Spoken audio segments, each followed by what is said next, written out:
What are we doing? What the hell, Larry? You can't shoot at cops. A deadly high-speed pursuit between police and armed gunmen is underway traveling northbound on San Pablo Avenue. Ah, great. Now they got Mr. Incredible on his way. Shit. Ah, we're so far. Ah!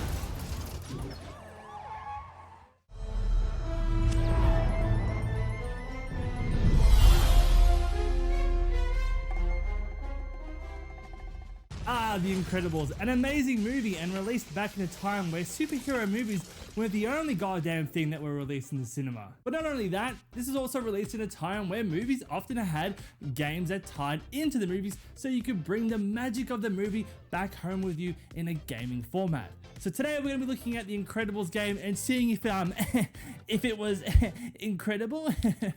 Now this game follows the story beats of the main movie extremely closely, even down to the point of chasing Frenchmen who love to bomb people, crushing childhood dreams, and having they come back to bite you in the ass with giant robots that want to destroy not only you, but the entire city. And was it edging? What? Dash was edging in class. Was that actually in the game? Well, don't pan the camera over to me. It's your fucking video, dude. I didn't make this shit. Now to combat all this and the seemingly infinite number of henchmen throughout your 3 to 4 hour playthrough, you'll play as the main 4 members of the Incredible family, all of whom have their own strengths, weaknesses, and abilities that are perfectly translated into this game. There is, however, no Jack, which was a bit of a disappointment. However, let's look at the 4 family members you actually do get to play as, starting with Mr. Incredible. Now, Mr. Incredible will be the character that you play as the most in this game, and he is that classic tank brawler class, and he is so fun to play as. Now, obviously, given his strength abilities, he has insanely powerful melee attacks. He can also pick up almost any object in your environment to throw at enemies. However, the trade-off is that because he's so fucking big, he is incredibly slow and sluggish. He does have a dodge to sort of compensate for that, but given how slow the dodge is as well, I rarely found myself using it.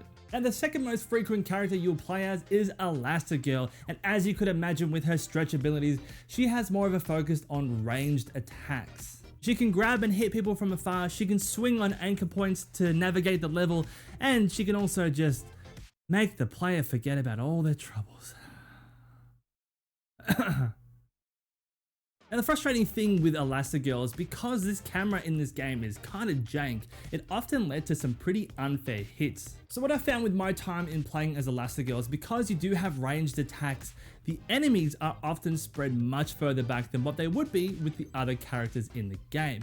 This is fine, and obviously that complements her ranged abilities, but you are constantly fighting against a very jank camera. So by the time you scroll around and look to see where your enemies are, they've already fired off their gun and have hit you by the time you even get to see them. Now moving to the character you play as the least in this game is Violet. Now her level, I do say level because she got 1 on her own, has a big focus on stealth, and it does take advantage of her ability to turn invisible.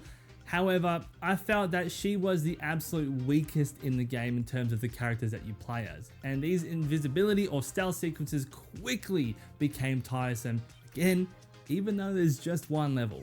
The reason for this is that you quickly run out of your invisibility meter, and enemies can one-shot you, so you don't feel very incredible when you play as her. And not to mention, the enemy intelligence in her sections are very inconsistent as well. Look at this. I can actually walk past this guy right next to him and he just doesn't give a shit. However, when I'm so far across the other side of the forest, I get sniped by someone from across the map.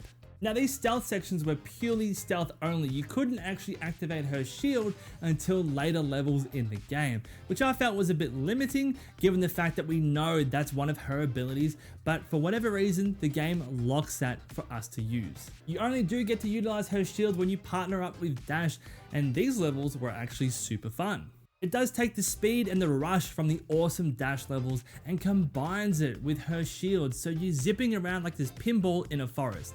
And last but not least, Dash has these awesome timed running sequences that truly capture his speed abilities. Look how fast he's going! Ah! Now, my only issue with these dash levels is the fact that even if you slightly brush up against an item, the game will register it as a collision and you die instantly. It's fairly unforgiving. However, on the flip side to that, when you get a perfect run going with no collisions and no errors, oh my god, it feels amazing. Aside from the weaker violent levels, which to be honest weren't even that bad, I honestly have no issues with how either character played.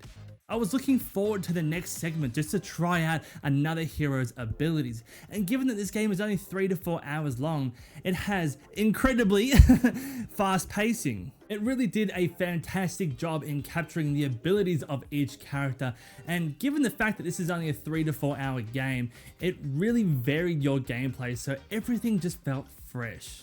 There was also a really high attention to detail in the level design in this game to really make the players feel like they're playing through segments from the movie. My favorite part would have to be this section here where you're playing as Dash running over the water. Now, when this happened in the movie, it was fantastic, but being able to actually play through this, oh my god. Mwah! Now, putting this down to a product of its time, this game also has some pretty quirky cheats that can enhance the fun of your game long after you've completed the main objectives. There is just standard cheats like big head, small head, adding extra health if you really needed that, but there are some really fun cheats in here as well.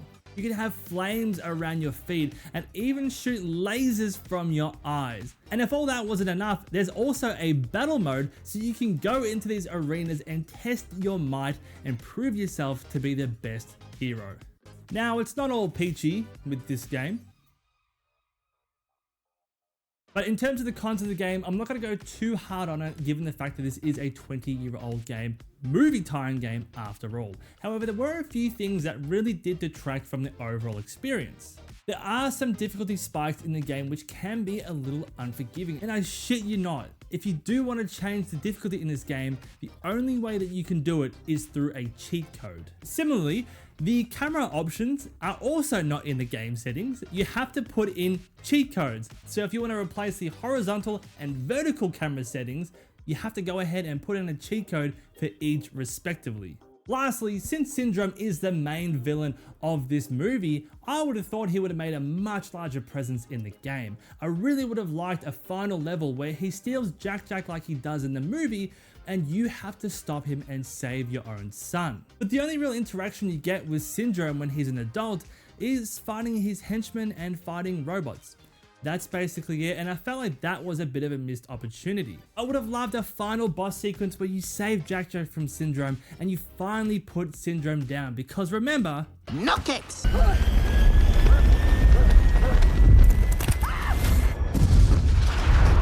Thank you guys so much for watching the video, and thank you so much to Sned for making an appearance. His channel will be linked in the description below. Go ahead and check him out. And also thank you to the coffee supporters on the screen right now for throwing me a couple of bucks and allowing me to do what I do on this very small channel. But that's all for today, guys, and I'll catch you in the next one. That was